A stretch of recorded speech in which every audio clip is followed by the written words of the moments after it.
Hey guys, Joe here with Kathy Kemmet from IRI. Thanks for joining us. Thanks for having me, Joe. So Kathy was one of the 4 presenters that we had at our Store Brand Summit. So this is, we're here in Vegas at ECRM Store Brands Week. So could you talk a little, give an overall takeaway from your presentation, and then we'll dig into some of the specifics. Great. So we shared a perspective around store brands today, kind of how they're performing versus national brands. And you might recall I kind of set up the story to say, you know, it doesn't really matter to the consumer, right? A brand is a brand is a brand. But if we had to look at those distinctions, a national brand versus a store brand, we are seeing absolute growth in store brands. Still a smaller base, but overall growing about 3% on average year over year. And so today about 18 cents of every dollar spent in consumer goods is on a store brand. There's a lot of retailers that see it as an absolute strategy to really driving growth. And a lot of them are looking at store brands as a way to build loyalty and drive trips.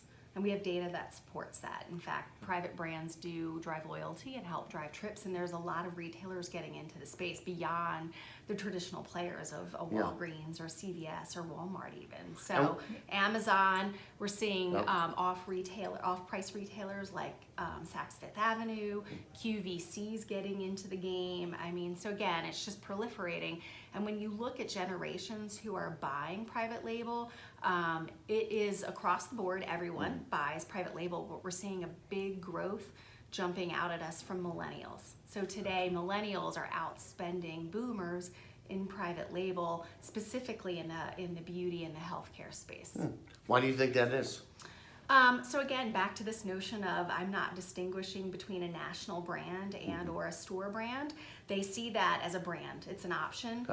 It's offering good value for the money. It's a quality offering, and for them, that's good enough, right? We know millennials today would rather spend their dollars on experiences. Yes. And so if I can spend less on a product and spend more on an experience, it's a great option. And I think that might be why we're seeing, you know, retailers like Lululemon come into the space with personal care brands, right? So how do I bring a more, you know, complete 360 experience of the Lululemon brand? So beyond workout wear to now, you know, personal care products that solve solutions to sweaty problems. Yes, and you know, that was something that I brought up during the conversation too. Is I think also it's the media they're exposed to.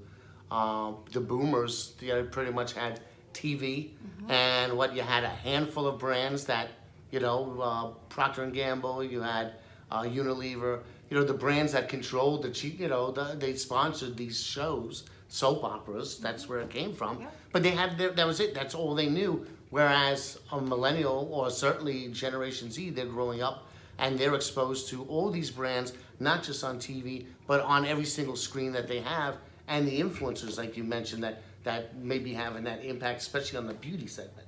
So a lot of manufacturers are definitely shifting their dollars away from traditional TV.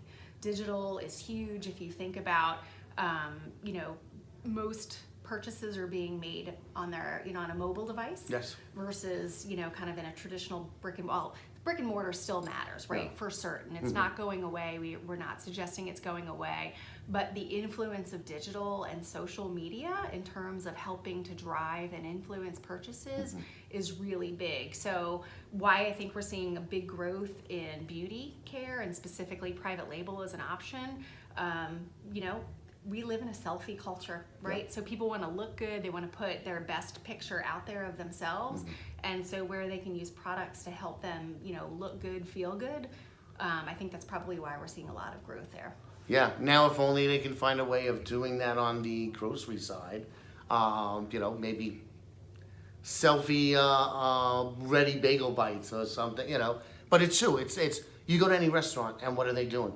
They're Instagramming their food just before they eat it. Or you go to a bar, once the bartender makes your cocktail, they're taking a picture of it. How do we get these consumers to do the same thing with our brands? You know, early days were interesting for companies like a Blue Apron or I don't know what the other ones, Fresh Chef or things like that.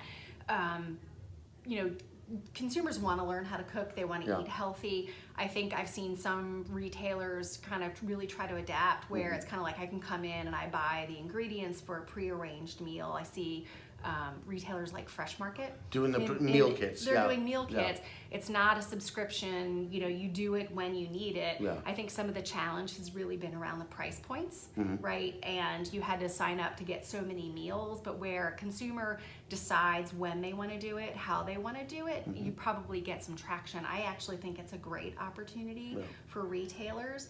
And where a consumer then can kind of take that and show the experience and share that more broadly with their social universe, it's huge, right? And where Yeah. they can kind of harken back to who that retailer is. It's a great opportunity. And that's the thing, is getting that retailer's brand engaged with them. Exactly. So, and you mentioned that private brands was not an income thing. No.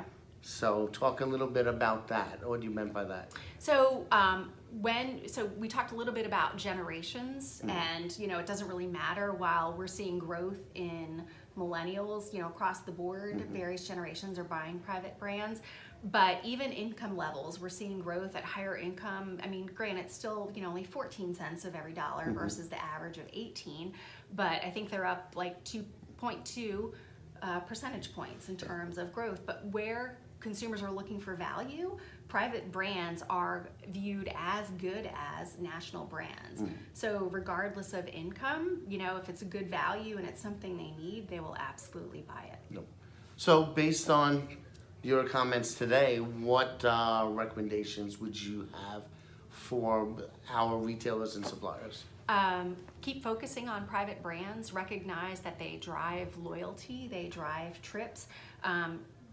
Build the brand, right? Create the value with the consumer. I think, recognizing that there's unmet needs still out there. Don't, Me Too, kind of come out. Somebody had said it in the audience, I think, right? Me better. Right, Yeah, be better, yeah. right? Don't just make another Capri Sun, or don't just come out with another lotion, but where you can innovate and add value and there's still a good value prop for the consumer, it's an absolute way to help drive growth, for both that retailer as well as the manufacturer. Great. Well, thank you again for joining us. Thanks, Joe. I appreciate it.